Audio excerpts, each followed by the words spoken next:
Por meses, Vladimir Putin e seus comparsas têm tentado contar uma história diferente sobre a guerra na Ucrânia. Essa guerra tem dois lados, com a Rússia grande, dominante e quase vencendo, enquanto a Ucrânia está desmoronando diante do poder do primeiro lado. A Ucrânia deve declarar paz sob quaisquer termos que a Rússia oferecer. Putin quer que o mundo acredite nisso, ou a Rússia vai dominar o restante do país. É uma fantasia conveniente criada por Putin para a Rússia, mas não reflete a realidade da guerra. A verdade é que a linha de frente de Putin está ruindo, pois o exército russo está se desfazendo. Nada disso está acontecendo conforme o plano de Putin, que era enganar quem quisesse ouvir, fazendo-os acreditar que os ataques em várias frentes da Rússia contra a Ucrânia estavam levando o país a conquistar território em ritmo recorde. A Rússia reivindicou a queda de cidades como Pokrovsk, Siversk e Kupiansk, pouco antes de enviados dos Estados Unidos da América irem a Moscou em dezembro. Essas alegações foram todas feitas para alimentar uma narrativa falsa de que a Rússia está em vantagem e que tudo o que a Ucrânia pode fazer é tentar resistir à tempestade incessante enquanto suas defesas enfraquecem. Na verdade, as 3 cidades ainda existem. A Ucrânia até conquista terreno em algumas. A Rússia está tentando construir essa narrativa falsa de avanço constante porque Putin acredita que a vantagem de capturar essas cidades pode transformá-lo em uma potência nas negociações de paz. Putin pode afirmar que as defesas da Ucrânia desmoronaram enquanto ele conseguir manter suas mentiras. Muitos já sabem o que o líder da Rússia faz. Uma delas é o coronel Iano Mayak, chefe do Estado-Maior das Forças de Defesa da Estônia. Em 15 de dezembro, Mayak afirmou que operações de informação e dominação cognitiva visam influenciar o Ocidente e os Estados Unidos da América. O objetivo é criar a falsa narrativa de que a linha de frente da Ucrânia está prestes a colapsar.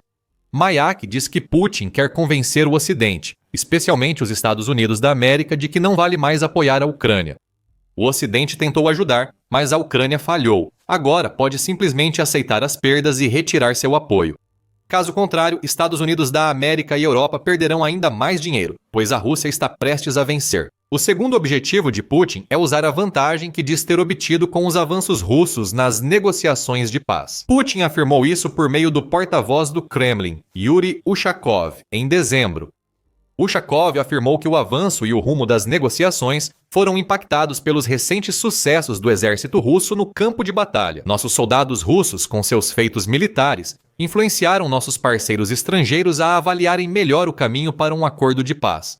A verdade não conta para Putin. Ele apenas comanda um exército. Isso é exagero. Entre janeiro e setembro de 2025, foram ganhos mais de 1.200 km², cerca de 463 milhas quadradas, segundo a United 24 em setembro. Mentir sobre avanços no campo de batalha não é novidade para o Kremlin, pois isso reforça a narrativa de Putin de que a Rússia é a superpotência militar desejada. Existe apenas um problema, e é um grande problema. A narrativa não corresponde à realidade da guerra. As mentiras da Rússia estão tão expostas que fica claro que as ofensivas que Putin dizia avançar, na verdade, enfraqueceram. Os soldados russos estão prestes a virar vítimas dos contra-ataques ucranianos. Segundo o relatório do Euromaidan Press de 15 de dezembro, baseado em avaliação do Instituto para o Estudo da Guerra, para demonstrar que os soldados da linha de frente da Rússia estão longe de ser uma força dominante, muito pelo contrário. Na verdade, esses soldados estão exaustos, mal equipados e estão começando a desmoronar, enquanto Putin exige que mantenham ofensivas simultâneas, algo que eles simplesmente não conseguem sustentar. Esses mesmos soldados russos também enfrentam a perspectiva de um futuro ataque contra o restante do cinturão de fortalezas de Donetsk, supondo que Pokrovsk eventualmente caia.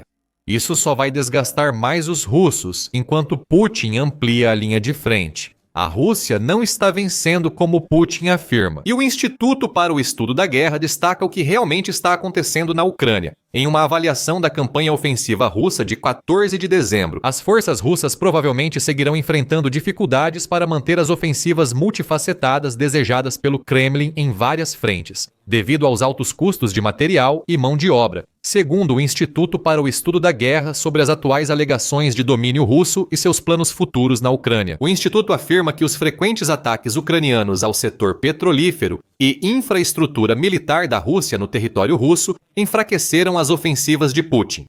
Porém, é igualmente importante notar que a Rússia está sobrecarregada em várias frentes e não conseguirá sustentar isso por muito tempo.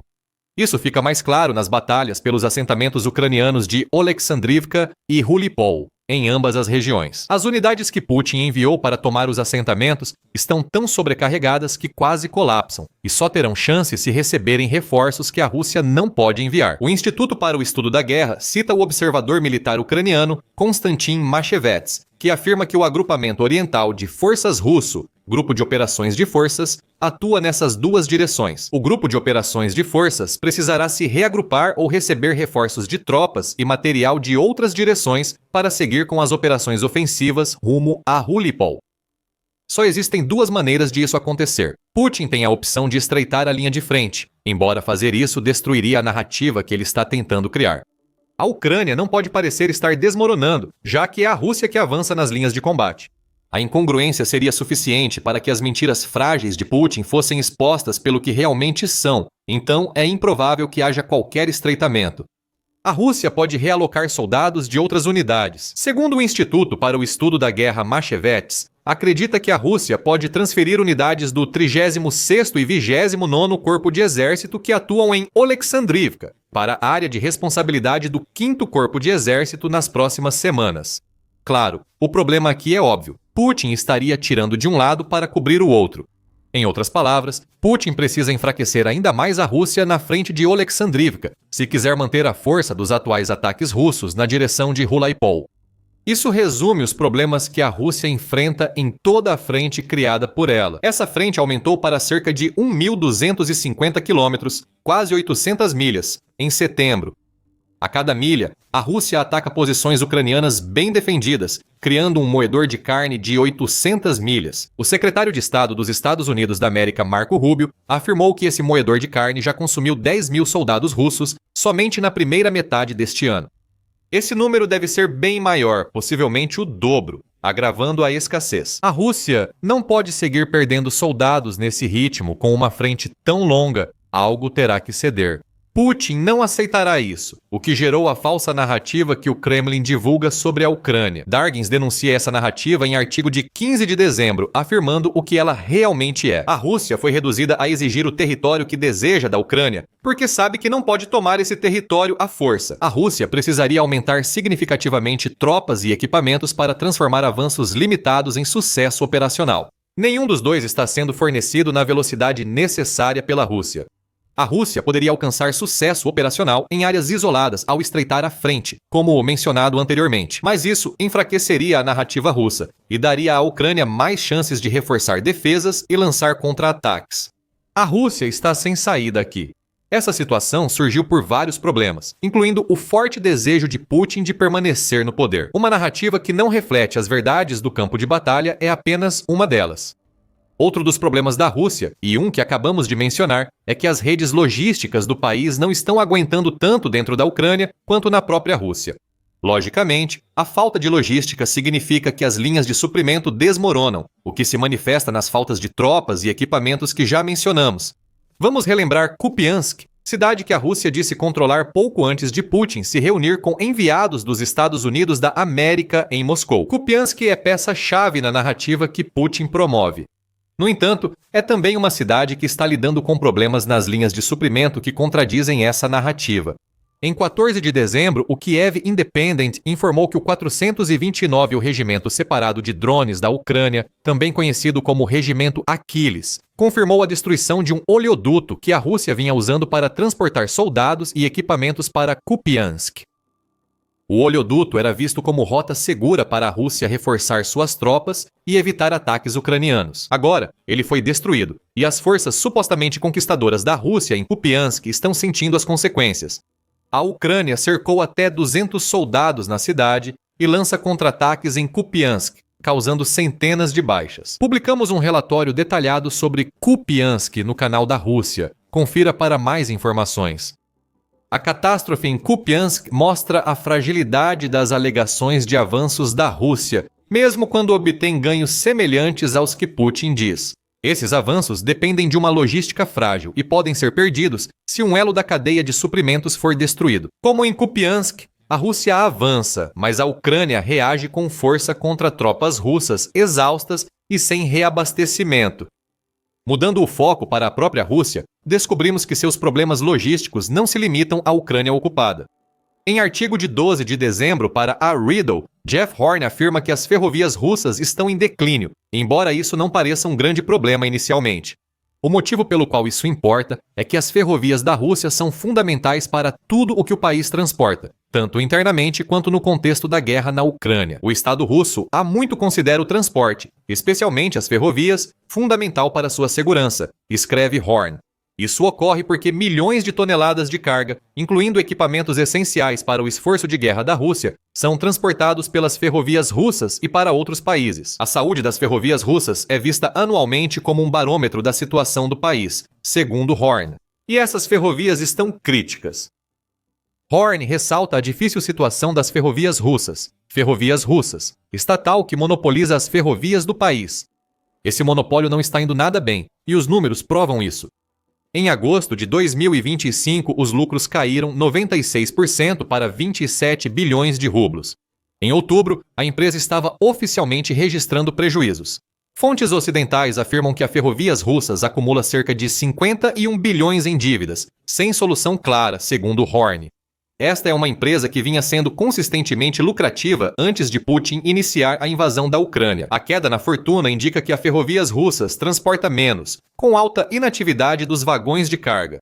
Esses vagões transportam carga doméstica e equipamentos militares, sendo que menos destes últimos estão sendo movimentados. A destruição das cadeias de suprimentos na Ucrânia ocupada impacta tanto a logística de guerra da Rússia quanto da Ucrânia, sendo um problema duplo. A Rússia move menos equipamentos para a Ucrânia, e o equipamento que entra no país muitas vezes não chega onde precisa, ou seja, as linhas de frente ou atrasa, tanto que as tropas russas, exaustas, vacilam antes que ele chegue. Isso é o que significa estar sobrecarregado. Mantendo o tema dos equipamentos da Rússia, as evidências dos pesadelos logísticos de Putin estão espalhadas por toda a guerra na Ucrânia. Em 29 de novembro, o The Telegraph noticiou que tropas russas de Lyman estão sendo enviadas para a batalha. Sem as necessidades básicas que qualquer soldado de infantaria deveria ter, capacetes e coletes à prova de balas não são encontrados entre dezenas de unidades russas que atacam posições em Lyman, o que naturalmente leva os soldados a serem destroçados pelos drones da Ucrânia. Por mais que a Rússia possa estar enfrentando dificuldades econômicas neste momento, não chegou ao ponto de não poder fabricar equipamentos tão básicos. O problema é que esse equipamento não chega rápido à linha de frente para ser usado nos ataques que Putin ordena. Os problemas na linha de suprimentos da Rússia chegaram ao ponto de ela criar soluções novas e, às vezes, até ridículas. Perdas substanciais de equipamentos, o que significa a destruição de um número incalculável de tanques e veículos blindados, levaram a Rússia a usar burros para transportar munição. Segundo o Jornal de Segurança Nacional, em relatório de outubro de 2025, a Rússia, animais de carga agora também evacuam soldados feridos das áreas perigosas cheias de drones criadas pela Ucrânia, ao redor das cidades que a Rússia diz ter tomado. Burros não possuem defesas naturais contra drones. Mais soldados russos estão morrendo que poderiam ter sobrevivido, porque sua evacuação depende de animais em vez de equipamentos. Curiosamente, problemas logísticos e falta de equipamentos fizeram a Rússia perder bem menos equipamentos em setembro de 2025 do que nos anos anteriores da guerra. Segundo o Stories, as perdas de tanques, blindados e outros veículos caíram, mas isso não tinha nada a ver com a Rússia melhorando suas táticas. Na verdade, a Rússia estava ficando sem recursos. Há indícios de que a Rússia acumula equipamentos em seu território, mas acumular e usar são coisas diferentes. O exército russo pode estar acumulando equipamentos, mas usá-los bem exige duas condições, afirma um especialista anônimo. Primeiro, é preciso avançar nas defesas ucranianas. Depois, deve haver terreno aberto atrás das posições das Forças Armadas da Ucrânia. A história do olho afirma que o avanço não ocorre, tornando o segundo requisito irrelevante. O colapso das linhas de frente e a logística ruim tornam inútil qualquer equipamento acumulado para as forças de Putin. Como já dissemos, Putin não vai estreitar as linhas de frente nem destruir sua própria narrativa. Ele mandará seus soldados continuarem lutando, apesar dos problemas logísticos e de equipamento da Rússia, avançando contra a Ucrânia. O cinturão de fortalezas de Donetsk será foco da Rússia se Pokrovsk cair. Esse cinturão fará as forças russas enfrentarem defesas ainda mais rígidas na cidade que atacam há 18 meses. A Rússia não está pronta para essa luta, dado o estado atual de seu exército. Machevets avalia que atacar as fortalezas de Sloviansk e Krematorsk exigiria o total comprometimento de tropas e material dos GOFs ocidental, meridional e central pelo comando militar russo, e que as forças russas não poderão se distrair em outras direções, como Velki, Burlik ou Orakiv, diz o Instituto para o Estudo da Guerra em seu relatório. Mais uma vez, vemos a necessidade de um estreitamento das linhas de frente que Putin não vai abordar. Combine essa recusa em estreitar com os problemas existentes na defesa da Rússia, na base industrial e na economia doméstica. E você tem uma receita para o desastre. Quando ou se a Rússia tomar Pokrovsk e tentar avançar sobre Pokrovsk, os problemas só aumentam. Mostra o que aguarda as forças exaustas do país ao tentarem tomar o resto do cinturão de fortalezas. Em outubro, a Ucrânia teve cerca de 25 mil baixas confirmadas de drones contra a Rússia, principalmente em Pokrovsk, segundo o The Moscow Times. David Axe, que é o autor da coluna Trench Art, diz que a Rússia perdeu cerca de 10 mil soldados apenas na ofensiva por Pokrovsk entre janeiro e setembro de 2025, e haverá muitos outros milhares que morreram ou ficaram feridos em Pokrovsk nos meses anteriores ao início deste ano. Putin agora se prepara para enfrentar o restante do cinturão da fortaleza, que inclui mais 2 grandes cidades fortificadas, tão bem quanto, se não melhor, do que Pokrovsk. Além de um número incalculável de assentamentos e mais quilômetros de terras minadas, zonas de morte infestadas de drones e tudo mais que precisa ser superado antes que o ataque ao cinturão da fortaleza possa realmente começar. As perdas russas em Pokrovsk parecerão pequenas ao fim da campanha do cinturão da fortaleza. Isso considerando que as tropas russas exaustas conseguiriam concluir essa campanha, o que parece improvável segundo a mídia United 24. Em um relatório de 9 de dezembro, o veículo afirmou que a região de Donetsk agora é uma densa rede de fortificações militares que se estende por dezenas de quilômetros. Os mapas mostram que as linhas de defesa estão encamadas pela região, muitas em terrenos elevados. Se as defesas de Donetsk fossem tão fortes quanto Putin diz, as forças russas teriam dificuldade em atravessá-las. Mas os remanescentes cansados, mal equipados e desgastados das forças russas, que já estão sendo empurrados de volta em várias partes da linha de frente, não terão chance alguma de derrubar o cinturão de fortalezas. Não, em nenhum prazo. Isso confirmaria as afirmações de Putin sobre a vitória inevitável da Rússia. Nesse ritmo, levaria mais 2 anos e centenas de milhares de vidas a mais, junto com milhares de equipamentos, para superar o cinturão de fortalezas, diz a United 24 Media, e isso considerando que a Rússia mantenha os ataques como antes, o que parece improvável pelos muitos problemas do país.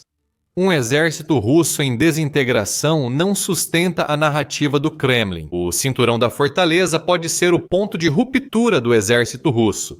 Já discutimos o que aguarda as forças exaustas de Putin após Pokrovsk. Para entender por que é difícil para a Rússia tomar Donetsk e o Donbass, que Putin exige da Ucrânia, assista ao nosso vídeo. Se gostou do vídeo, inscreva-se no The Military Show para mais notícias sobre a situação real na Ucrânia que a Rússia tenta esconder. E obrigado por assistir.